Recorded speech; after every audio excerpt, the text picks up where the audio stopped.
This is my mech's forearm with a yardstick for a scale. As you can see, I put a Nerf Stampede inside, connected with only the highest and most sophisticated bonding methods available, Gorilla Tape.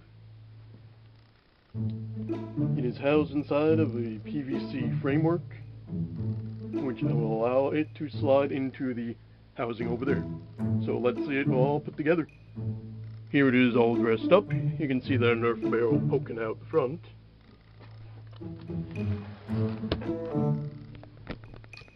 The rest of the Nerf guns sitting inside.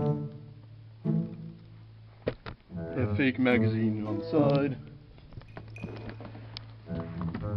And a sneaky hatch on the bottom to fiddle around with the actual magazine. Now let's take it out and test it.